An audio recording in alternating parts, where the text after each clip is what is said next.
Hello, indie authors. This is Valerie Ihsan. It is season 2, episode 24 of the podcast, and it is September 11th, 2019, as I record this.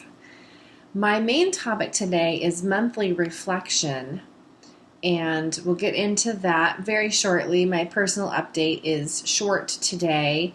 I'm still working on the Sweet Spot Strategy coursework, and if you want to talk to me for 30 minutes free and tell me what your challenges are and how you think mentorship can help, or what has helped you in the past, or just what your troubles are in your writing life as a writer, then you can sign up for a free 30-minute interview call on the scheduling tool I use.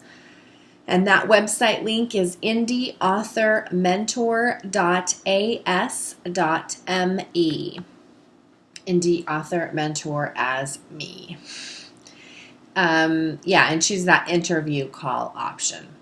That would be great. I'm taking those calls on Tuesdays now. I'm still reading Joe Wilkins' Fall Back Down When I Die for fiction, and nonfiction, The Real Artists Don't Starve by Jeff Goins. I don't have too much of an update on any of that stuff I just mentioned because I went to a 3-day, we left on Friday and got home on Monday night. So Saturday, Sunday, Monday, 3 days of, 4, I guess, of a wedding in Port Townsend, Washington. And that was super fun, but, I didn't work at all. And the days leading up to that were getting ready for it and that sort of thing. So, I didn't get too much work done last week. And also that came on the tail end of a 3-day weekend in which my husband had a head cold. And so we just sort of laid low that weekend also. So not too much movement forward in goals and plans in the last week or so. But we'll get into that later in our main topic for today. So the rest of my update is, I told you I had some Passion Planner news. So I am now a Passion Planner rep, which is kind of like their version of an affiliate program, but it's not really an affiliate program. If you don't know what affiliate programs are, I'll just briefly say that if you believe in a product and you want to be an affiliate for that product or service, then you can get a special link that when someone else clicks on that link, they pay the same price. It doesn't change for the customer at all, but the affiliate will get a couple dollars commission. The ethical way to do it is to only be affiliates for products and services that you use yourself or that you really strongly believe in. So I totally strongly believe in Passion Planners. I've used them for 5 years, and we're going to talk about that later in our monthly reflections segment. So the way that this is a little bit different is it's kind of more like a new customer bonus, I suppose. So I do have a link. Let's see if I can there we go. http://rwrd.io/OXFT691. I'll put this in the show notes also. So if you click on this link, then you will get 10% off of a Passion Planner, and I will get a couple dollars commission. But it only works if you are a new customer. So you can't continue to buy a planner every year with that link and get 10% off. But if you have never purchased one and you want to give it a shot, I highly recommend it, and you can get 10% off with that link. Okay. So I think that is it for my updates. No new patrons this week, but I do want to remind everyone that this podcast is sponsored by my supporters at Patreon. For as low as $1 a month, you can get a shout out on the podcast, a monthly connections video where I'm just myself and I share something more personal than I do on these little personal updates on the podcast. And at other tiers, the benefits increase. So there's free books and editing and coaching and that sort of thing. So become a patron of the arts and of me at patreon.com/Valerie Ihsan, IHSAN. For resources, just before I started recording this, I was listening to a Seanwes podcast. It's episode 438 from August 14th, last month. And it's entitled Prevent Burnout. And I've seen whole bunches of podcasts on burnout specifically in the last month. So I'm not sure why this wave of burnout stuff and overwhelm has come across the interwebs, but there you have it. It must sorely be needed for many, many people. And this particular Prevent Burnout podcast episode was talking about sabbaticals, and I'm super interested in trying to incorporate that into my schedule. I'm not sure in what way yet, but this podcast episode talked about the varying lengths of sabbaticals that you can take and what the rule of a sabbatical is, and it's pretty interesting. So check it out. Seanwes podcast. It's SEANWES, all one word. Seanwes podcast. And it's episode 438. Okay, monthly reflection. So monthly reflection for me is part of a bigger thing, and I do use my passion planner for it. I got the idea from the passion planner, and it's something that I've been doing twice a year. Well, not the monthly reflection. I'll get into that later, but I use this. All right, I'll just start. So in the passion planner, they have a lot of different options in sizes and colors, and there's an academic planner, and there's ones that start in January, and there's ones that are timeless, so you just write in the dates no matter when you're starting. And the layouts are different, so you just choose the one you like the best. And at the end of here, I'll show you. Okay, so the first thing I do in January and in June, so twice a year I do this thing called a passion roadmap. And I don't know if I should show you mine or if I should show you a blank one. But basically you start out by making this giant wish list of all the things that you want to do and be and see and have, and you sort of categorize it and prioritize it in terms of dates. So do you want to get this accomplished in 3 months' time or 6 months' time or a year or 3 years or 5 years from now or, something like that. So just real briefly, I don't really want you to read what I have here, but but this is kind of the layout. It's pretty messy, and I actually do this all on a notebook pad first and coordinate it and categorize it and make it look pretty, and that's what I do, and then I write it in here so that it cuts down on some of the mess. And then when I've got that, then I know the things that I want to focus on. For instance, so my quarterly goal right now for the next 3 months, which now means by the end of the year, since we're in the last quarter, I want to launch my signature coaching program. So I broke that down. That became my game changer. That's the main thing I'm working on, and that's all I want to accomplish. If I can get that done before the end of the year, I will feel superb. So I broke that down into a bunch of different steps. And so that becomes kind of this mind map. I don't know if you can see it. It's really super messy on here. So I write down all of the steps that I need to accomplish in order to be successful at launching that signature coach program. So, and then I put dates on all of them. So I make them actual SMART goals. They're specific, they're measurable, they're achievable, they're relevant to the goal, and they're timeable. I have a due date on them. So I make all of those steps into goal statements. And then I put those dates, or not dates, I put those individual steps on the weekly spread.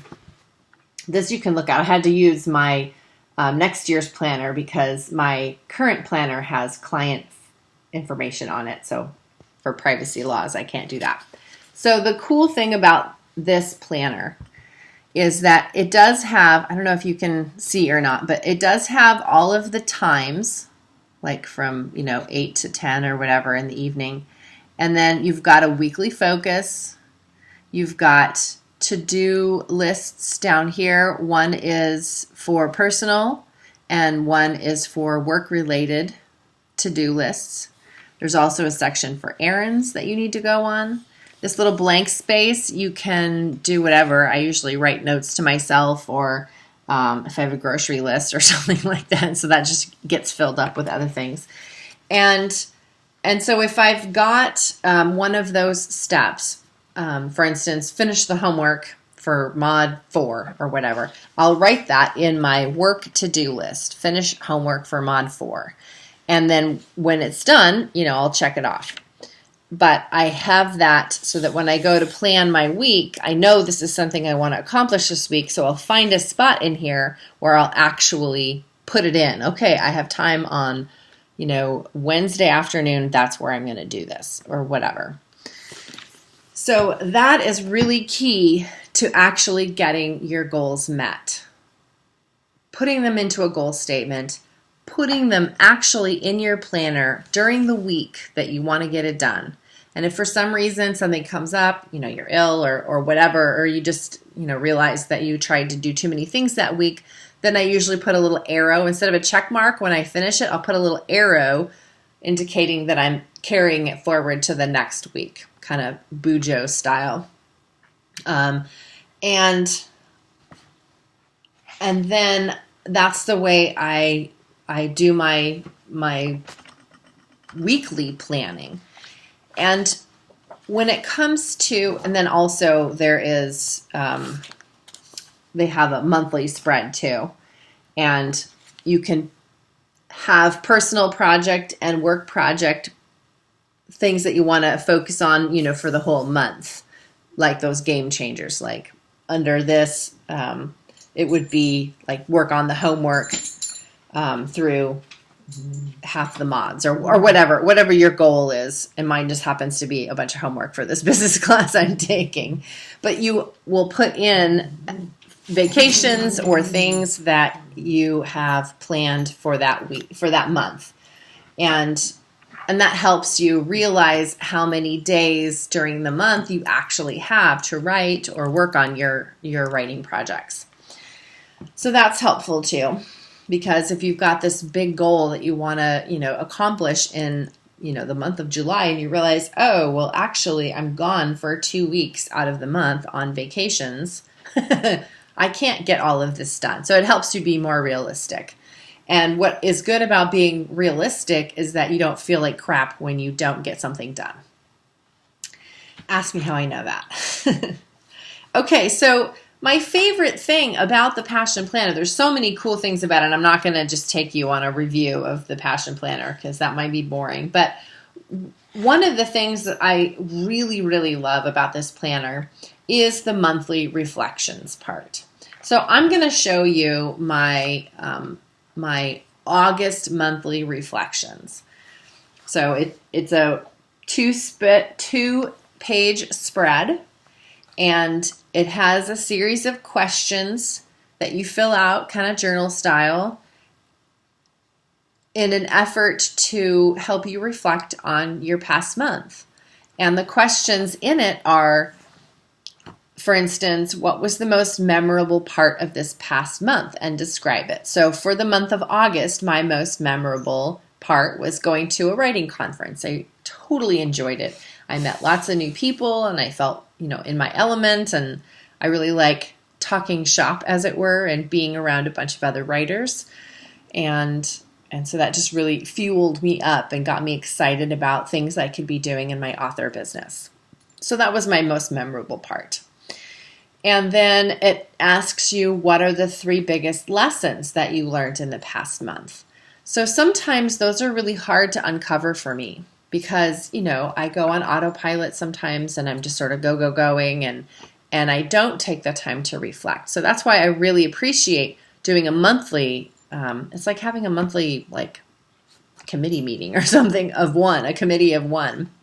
Although I do know a couple of writer friends of mine, they have their spouse is part of their author business. They run it together. And so they'll have, like a CEO meeting or whatever with their spouse and make it fun and, go out to dinner or whatever, and then have that meeting and go over things that worked, things that didn't, and that sort of stuff. And so this is kind of doing that, but just by myself because my husband's not interested in the business of writing. So some of the biggest lessons that I learned this month are, it has to do with those interview calls. I set and boundaries more specifically. So I had set a parameter of each call would be 30 minutes. And the first one I took an hour and 15 minutes, which was totally not part of, it really messed up my schedule for the day, and I had a hard time keeping us on track.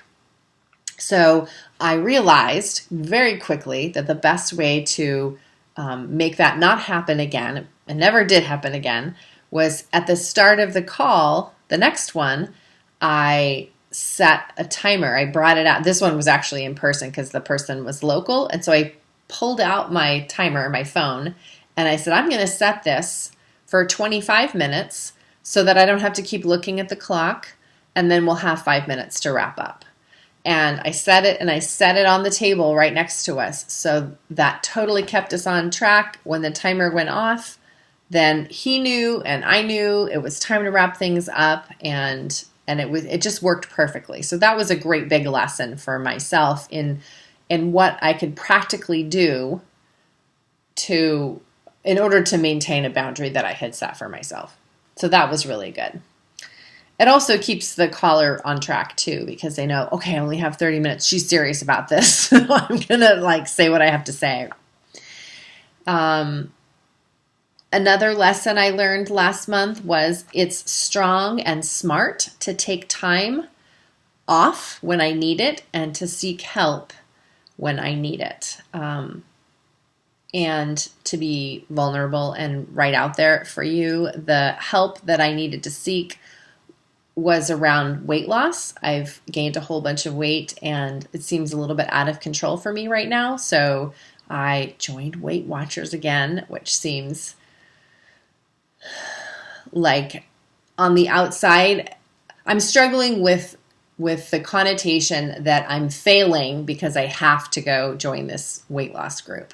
But in actuality, I am being strong and recognizing that I need help and seeking it out and getting it. And also in August, I ended up taking a week sabbatical because I was just kind of burnt out on the summer travel and work of June and July. So those are things that I learned about myself and accepted and honored. So that was another lesson I learned. And then also talking and listening to people and putting my phone down while I do that makes people smile and feel more connected. So that was another lesson. I have a hard time not multitasking with my phone while I'm listening to somebody talk. And that's totally rude. And yeah, so it was just another reminder to myself. And so I wrote these things down. And I'll tell you why this is especially important at the end.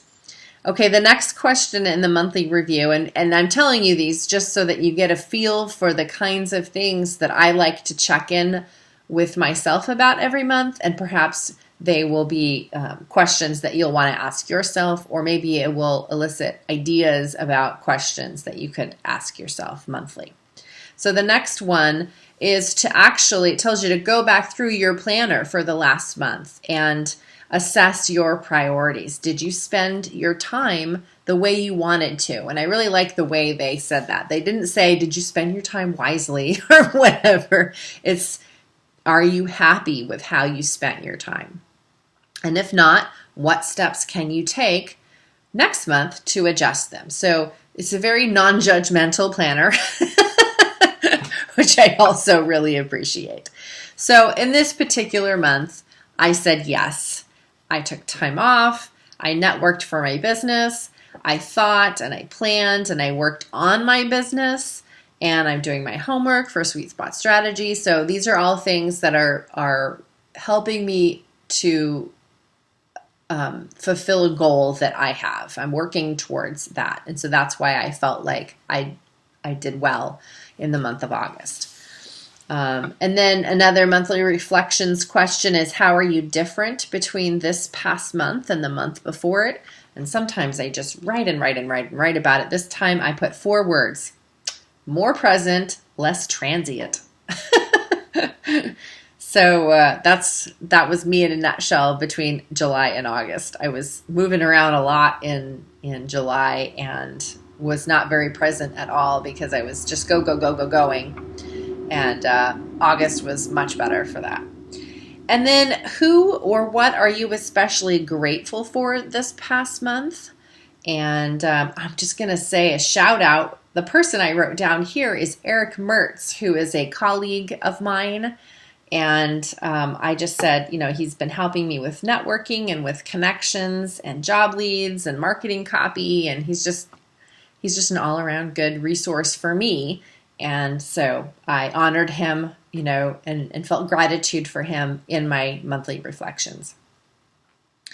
And then the second to the last thing, name 3 things that you can improve on this upcoming month, and what concrete actions can you take towards working on these improvements. So my 3 were more consistency at the gym, losing weight, and keeping to my new schedule. So I had redesigned my model calendar, and I'm spending September migrating my client work onto different days, so that starting in October, I will have my calendar set up and my client days set up on different days. And then you just give yourself a 1 to 10. How did you do overall this month?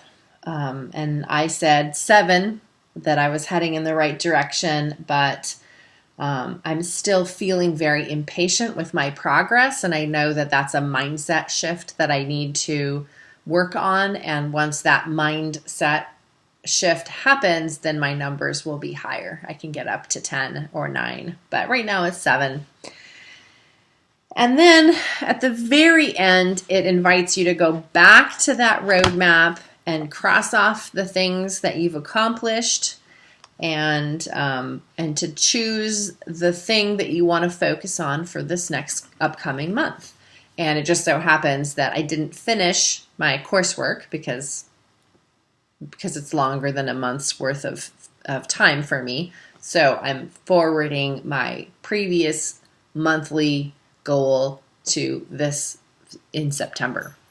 And that's what I've been working on.